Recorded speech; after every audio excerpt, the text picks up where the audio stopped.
Big dub for the Cougs. What's up, everybody? Welcome back to another episode of Washed Up. I'm here with the one, the only Tavernari.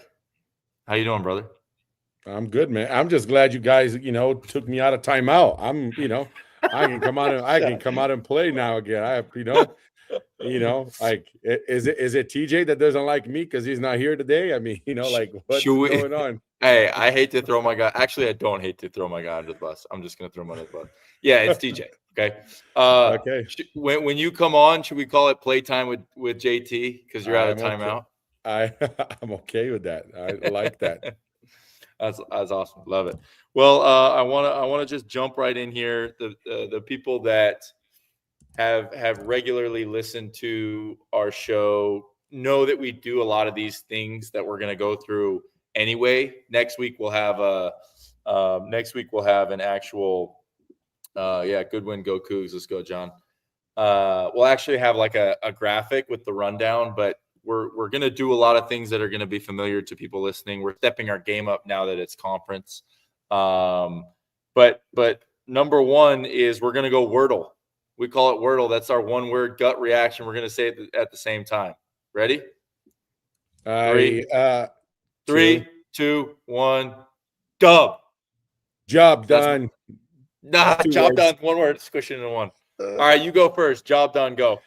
I would say this, Eric. When during my days when we would win all of those conference championships, and you would go and play at the Colorado States, at the Wyomings, right. at the TCUs, we just got the job done. It wasn't pretty. A lot of times it wasn't a spectacle. It wasn't a Showtime performance with dunk. Sometimes you shot 3 for 11 from 3 like Richie did. But you got the job done. And I think that for BYU to take the next step and to level up for Big 12 conference in general, and I'm just talking about the AJ era. I'm talking about in general. They need to level up. They need to get the job done on the road. And today was the perfect game to do it. Like, it was kind of tough. They kind of came back at the end. It was kind of competitive, but BYU got the job done. So I know it's supposed to be a one word, but English is my third language. So, let me get away with it. So I didn't know that. It's news to me. So I give you no excuses. Okay. Yeah. My word was dub. I mean, for very similar reasons, right? Like we got to win, right? Like, I don't think it was pretty by any means. We're going to get to some of those specifics later. But like, it was a win. A win is a win. And you consider Kansas State is a very capable team. They're in the Big 12. They've won some good games this year. Jerome Tang is a good coach that has a good history of winning. We haven't played in 12 days. We're on the road. It's the start to conference. And just like you said, you remember winning all those games that, kind of feel like trap games, Oh, we just lost them. I don't know what happened to JT, but it's just me. I'm solo. Let's see. He's back. He went to timeout for a second. No, I was going to say, like, it kind of feels like almost two categories of games in conference, right? It's like the big ones you get up for, or like the trap games, right? And this is more of a trap game because these guys have had a little bit of a down year.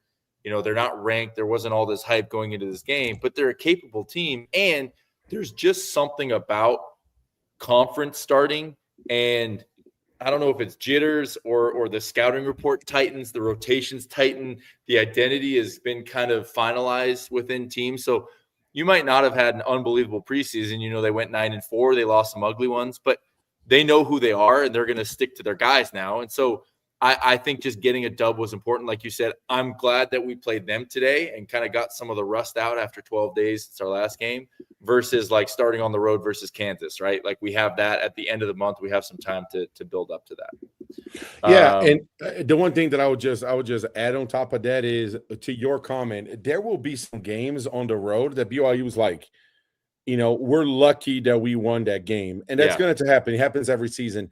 Thankfully, this wasn't one of them, right? They didn't play their best game, right? But nonetheless, they did what they had to do to get a win.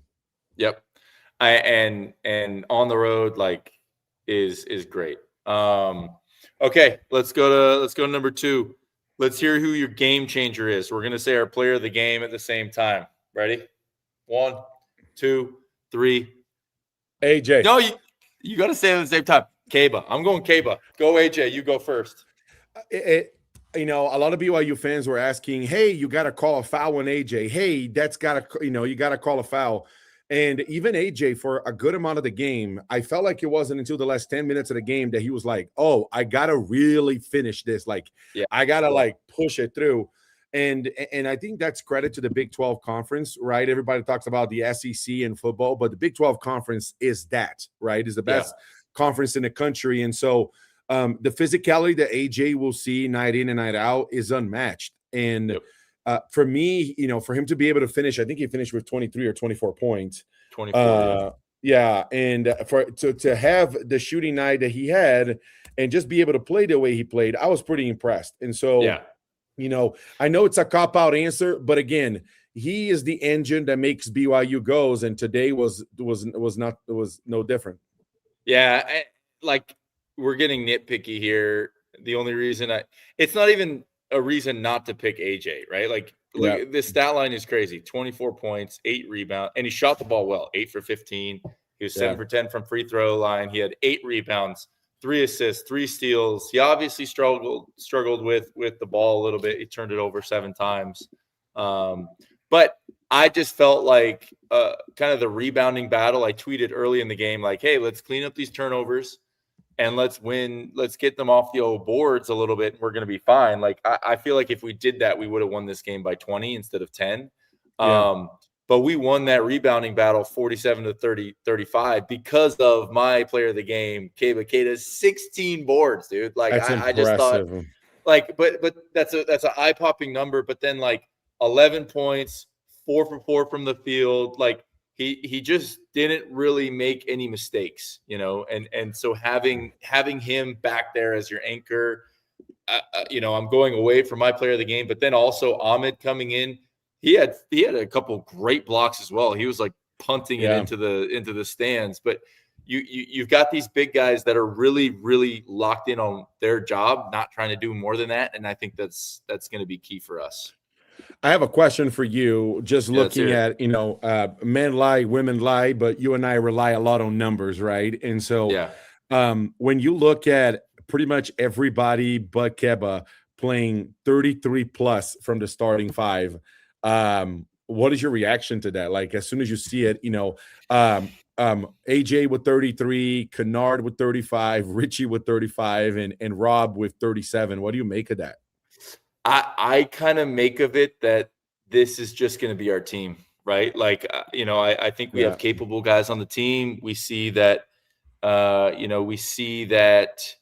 the rotation tighten, right? Like, we only had 3 guys off the bench. It was kind of surprising to me to see Hadim not get out there and get any run, but Boscovich had a great game, right? So I think, and I think you and I at different points said this or talked about this on the Sports Nation show or BYU TV show. Like, I just think this could be what we look like, right? Like, we're just going to have to play our guys heavy minutes because our bench, it's not like they aren't capable, but it's just like they haven't complemented in a way that they need to be out there, right? Like, I still think that they're capable. I don't want to bag on the guys, but I just don't think that they haven't shown what we need to see for them to take any minutes, right? Like, we're just too efficient and we're in too good of a shape and we have too good of a rhythm with these guys. So it's going to be these guys. That's just what we look like. I will say it. After 14 games, they most likely are not capable at this point, and that's discouraging. I'm going to say it. I have been, and talking to some close friends of mine. Maybe I've been overly critical because and this because when you're playing overseas, being a 6-man, some people make a career out of that, right? Yeah. And maybe I'm being overly critical because that's what I did for a living. I was the 6-man that came off the bench and was supposed to lit up everything. But it is discouraging to see, Alexei not providing any type of assistance. Mihailo finally came in and had a good game. Tyler with another disappointing performance. And that's just difficult, right? Because again, you are so top heavy that, again, right, knock on wood, and how some of Italians, used to, grab their private parts for good luck. Nice. Yeah. I Do you was gonna say, remember? I know where you're going with this. You don't need to finish the thought, but you did. Yeah, especially in Sicily. And so, like finally Mihailo was 2 for 3 from 3, and then made a free throw, had an and one, only had 3 rebounds in 18 minutes, but was able to come in and complement with what he done. One of my favorite plays of the game, and I don't know if we're going to talk about this later on, but to me, a key play of the game, Eric, was when they kind of try to play a pick and roll. He went to the opposite side of the court. Yeah. He was on the right block. They came to double team. He left it to Kennard, who swinged to Rob, who swing to Richie, and then swung to Mihailo, and Mihailo knocked down a three-pointer. That's what BYU needs desperately, and he has to come from Mihailo, and he has to come for Tyler. And I don't know if it's ever going to come from Alexei, because, to your point, he's going to be needed sometime this season. But, man, it is difficult right now. The way I see it, and, like, as you were talking, I think you kind of helped me frame it in my own mind. Like, it's not like, I don't know. Obviously, they haven't proven enough to the coaching staff to earn the minutes from the guys that are playing, right? Yeah. So I don't think it's going to be as much as like last year. We talked about this a lot, where the bench was like such a huge piece of that team. You had basically 2 units that could go in and kind of mix and match depending on the matchups. I think this year, this comment hits it on the head. Carter Cannon, what's up? 28 non-big 3 points. It's not going to be, hey, how many bench points do we have? It's how many non-big 3 points do we have, right? Like, we had 28. Yeah. So Richie didn't have an unbelievable game. You're always, I think so far we've shown you're always going to have two of the big 3 that have really good games, right? Like, especially scoring. Yeah. I thought it was crazy to hear that Rob Wright, the announcers, mentioned this on CBS. He would be the leading scorer for 200 different Division I schools, right? And he's our third option. He's our third leading scorer right now. So that's a luxury that we have. So I think two of our big 3 have always had big games. So as long as the non-big 3, so that's going to be sometimes Bosco, right? Like, I still think Russ or Alexei could come in and have a good game here or there, right? I think Boop can do something, like I think Ahmed is capable. As long as all those guys add up to, what we saw tonight, 28 points, you get 25 to 35 points, then I just think, I think you're going to be okay. And I will say something, Carter, that's a fantastic point, because up to now at the pregame show and then at the postgame show on BYU TV, one of the things that I've been always saying is bench points. But I like the way you framed this, Carter, about non-big 3 points, right? And I think, to your point, Eric, if the big 3 all have a good game, it is difficult to imagine that BYU is going to lose that game. Yeah, we win. Yeah. That's 65 points probably. Right? Yeah, it is. If they all have good games, meaning they all score, 70 or more points between the 3 of them, it is difficult to think that BYU is going to drop a game or so.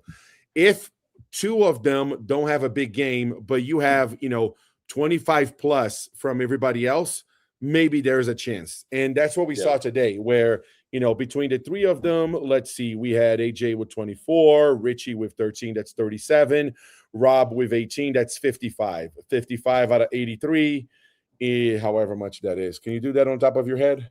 Divided by 83. That's 66%. And so, to your point, Eric, I think that just becomes do I have to leave now? JT's out. We just flipped the letters. JT out, TJ in. Look at that. Am I back on timeout now that TJ is back? Hey, don't you have a game to coach? In 58 minutes, like, you got time. I live across the street. I'm good. Are you really close? I mean, kind of, but I drive crazy. Though I shouldn't have said that. Don't record this.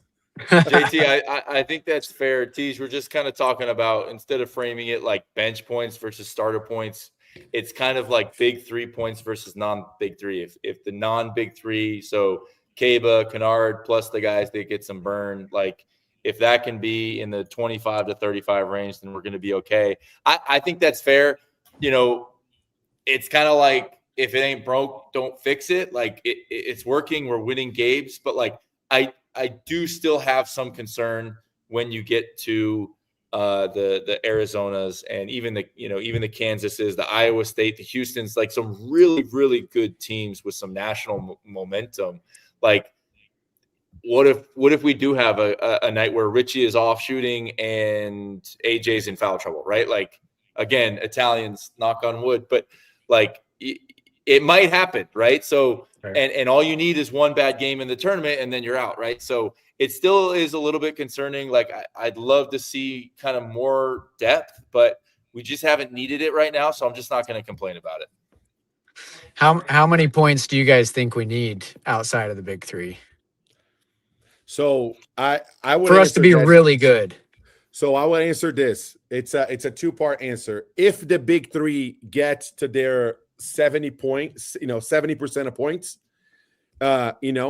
I feel like, well, I'll say this. I think for BYU to be good, they need 30 or more non-big 3 points. I think that's the easier answer, TJ. That's what I think. Well, let me look. AJ's at 23 a game. Richie's at basically 19, so that's like 42. What are they scoring? Is it like 60 basically? I think they're like a 66 right now. I think it's a lot.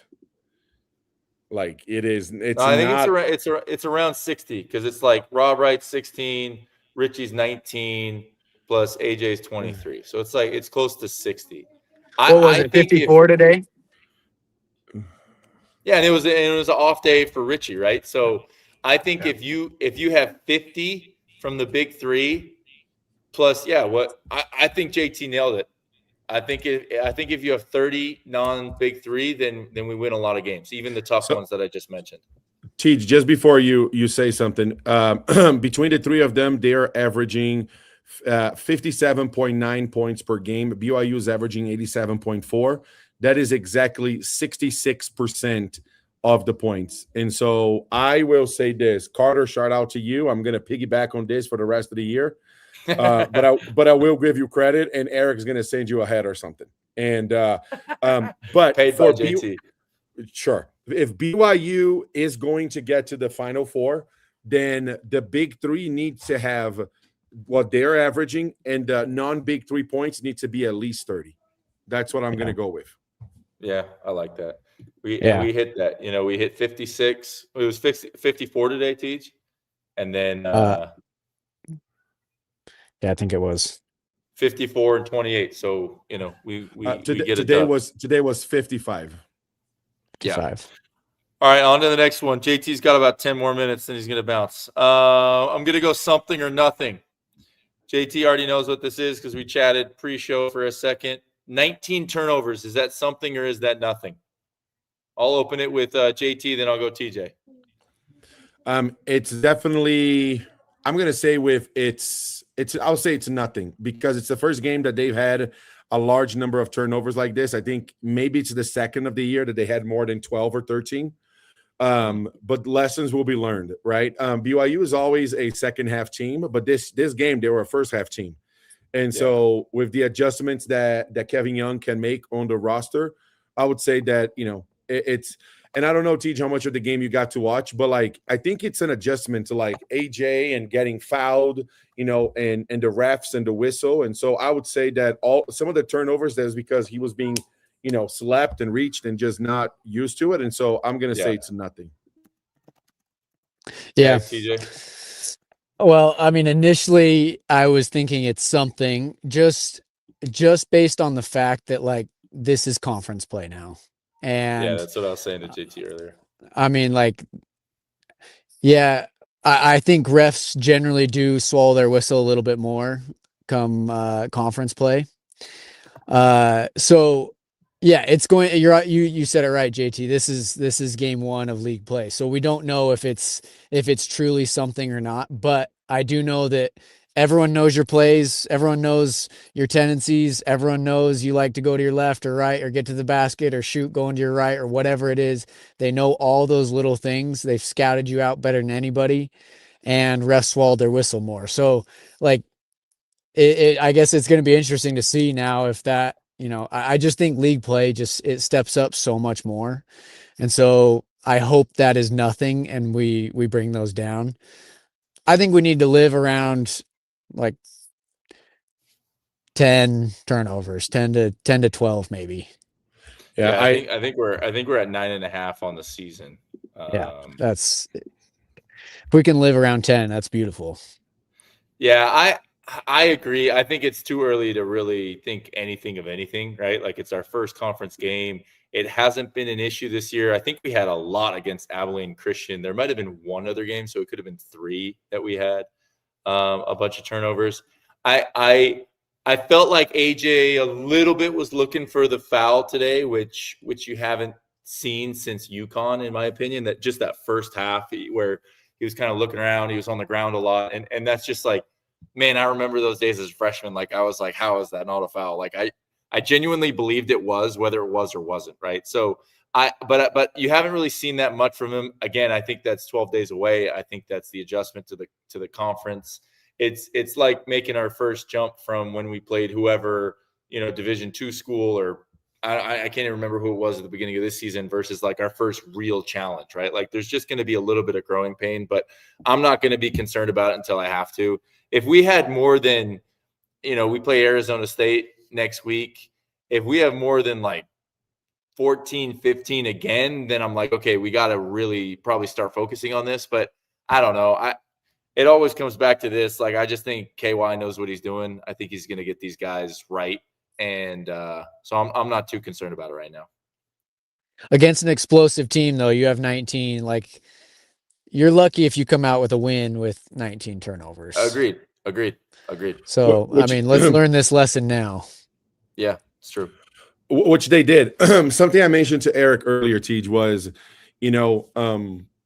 we, when we were in the Mountain West, and I know that, we transitioned to the West Coast Conference when you guys were there, but like a lot of the success that we had in the Mountain West was because some of these non-marquee games, right, where you're not playing against Houston or Arizona or Iowa State or another top 10 or top 15 team, you just have to take care of business. You know what I mean? Yep. And you just have to go in. It's on the road. And I think you made a great point, TJ. Like, BYU had 19 turnovers against a team that is prone to cause turnovers. They are prone to, kind of, speed up the game. And credit to Kansas State for making a run at the end, right? I mean, the game got somewhat close, right? It was never in danger, but, you did have to have your starters out there. And BYU was able to handle it, regardless, there's a word in Italian. I don't know how to say this now, Eric. Nonostante. So, like, so it's nevertheless, like BYU, so what I'm trying to say is, like, BYU still won nonostante. Despite. Yeah. Despite. Thank you. There you go. Yeah.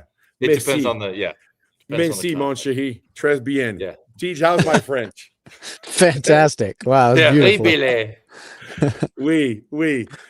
So, like, despite Richie not having a good game, despite 19 turnovers, it was still a win. And if BYU is able to find these wins on the road against these mid to bottom tier teams in the Big 12, then they're going to have the really big ones at home, like with Arizona and Houston, Iowa State, and that becomes a key for them to be able to potentially win the league.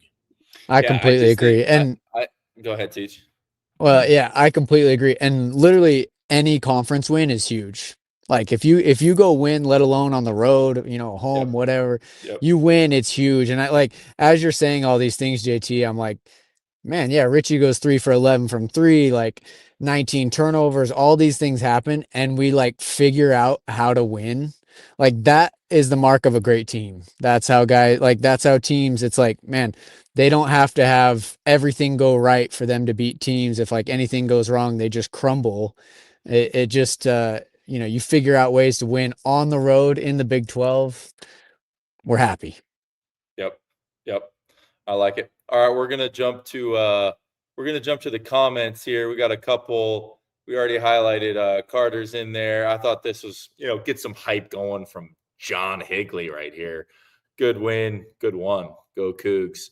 I like this one. I felt this same way. You just kind of spoke to this, JT. It was nice to feel in control the whole game. Like, I was never really in doubt. They got off to a good start. They were pushing in transition. I feel like we had 4 or 5 turnovers right there in the first couple minutes, right? So that number really does feel inflated because the first couple minutes we were flustered and it got better, but never felt like it was out of control. Carter, we've talked about this a bunch. 28 non-big 3 points. That's going to be something that we probably talk about pregame a lot here with BYU TV. Like, it's not bench points. It's non-big 3 points.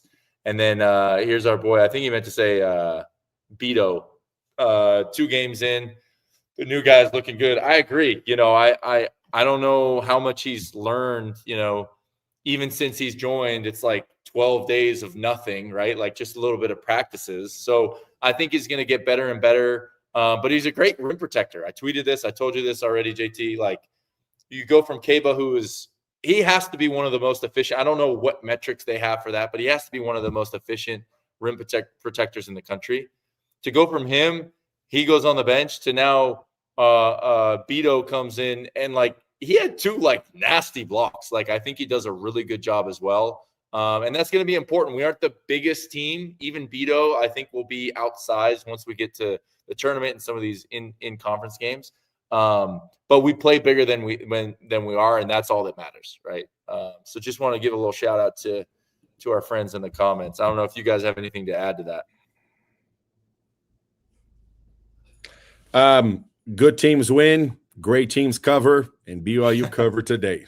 So it is the day and age we are in today, fellas. Let's be realistic, right? And so, should we, whenever JT says that, should we put up like the gambling addiction hotline, like across the screen? Like, if you or a friend needs help, call this number.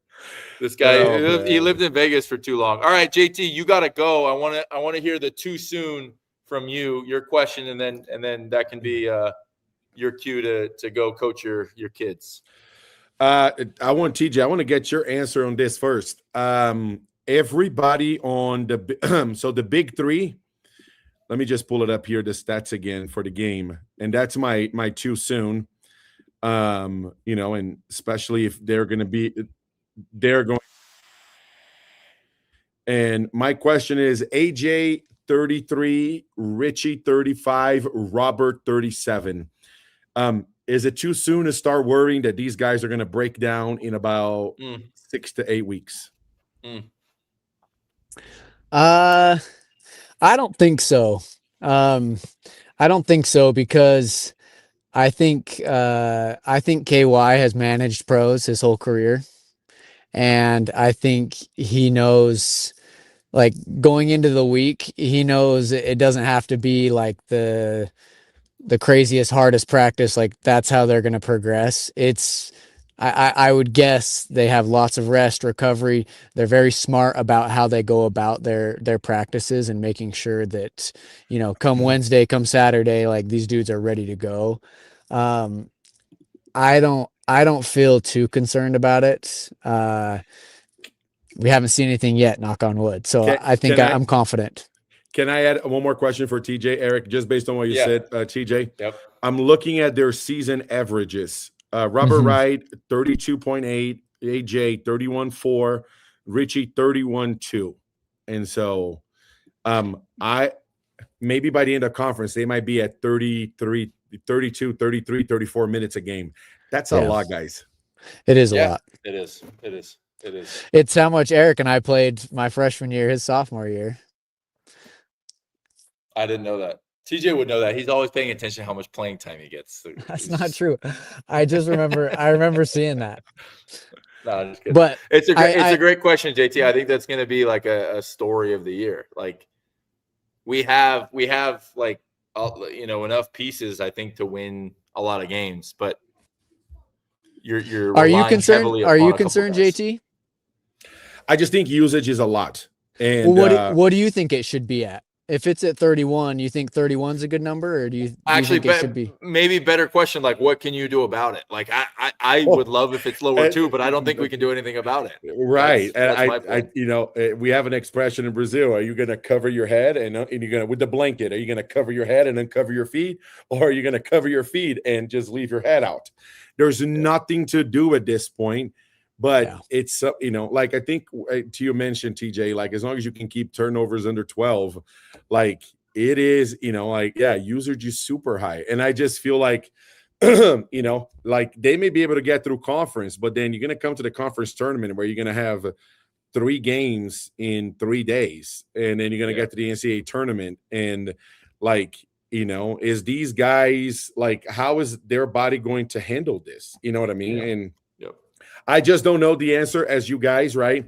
I bleed blue. It's part of who I am with BYU, and obviously we want them to win the national championship, and but, you know, for them to, and to your point, Eric, what can you possibly do? Nothing. And so, but nonetheless, it's still something that, you know, for us to talk about.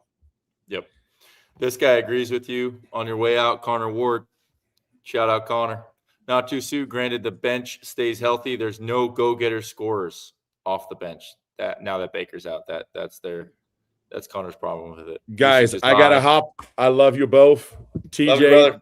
Please don't keep me in timeout too long. I love you guys. We won't. We won't. All right, brother. Go win today. Bye-bye. Hi, JT. What a guy. What a guy. Yeah, I oh no, you can't hear me?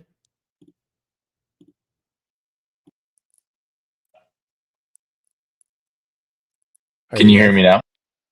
No. Can you hear me? Oh my. Can you hear me? Yeah, I can hear you.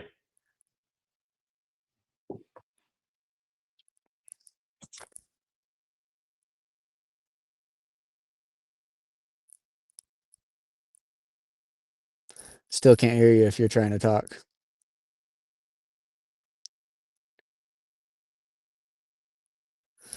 Connor Ward, usage is super high. The bench are all good role supporters, but again, none are pure scores at the volume the big 3 score. Yeah, I'd agree. I honestly think 31 minutes is, I think it's totally fine.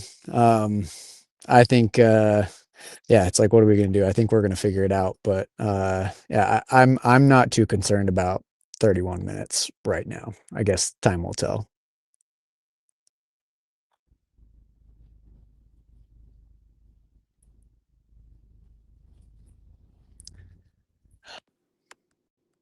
Try it again.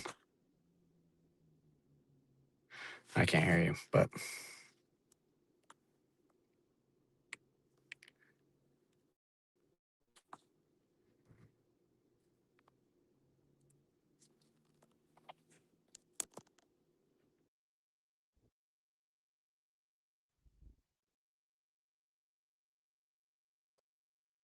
Okay, can Kennedy hear me now? Kennedy's in the audience and she's listening. The only thing that we're going to add on top of this as we wrap it up is we're going to do a Big 12 barometer. We're just going to check in on the Big 12. That'll be kind of a recurring segment. So you have Houston, who squeaked it out at Cincinnati. I mean, so that tells you, could be a couple of things. I think it probably means that Cincinnati's pretty solid. They're about to win that by 5. There's 36 seconds left. Arizona is smashing Utah. Currently, it's 27-12. I think Arizona is going to do that to a lot of teams. BYU obviously beat Kansas State. Texas Tech won at home against Oklahoma State in a big fashion by 22. UCF getting Kansas, that's a big deal. UCF getting Kansas is a big deal at UCF. I know Kansas is still waiting for Darren Peterson to come back. But again, probably speaks to the strength of the conference. I would think that UCF is a good team. Coming from that result, TCU beats Baylor by 6. And then we've got Colorado and Arizona State at Arizona State tonight in about an hour. And then we're on to next week. So we're going to be here post game after BYU Arizona State. Thank you guys for joining us. I know it was kind of a weird time, middle of the day, 2:20 Mountain Time. I'm on the East Coast, so 4:20 for me. So thank you guys for being here, and will be here on the 7th. So what is that, on Wednesday? So thanks, guys.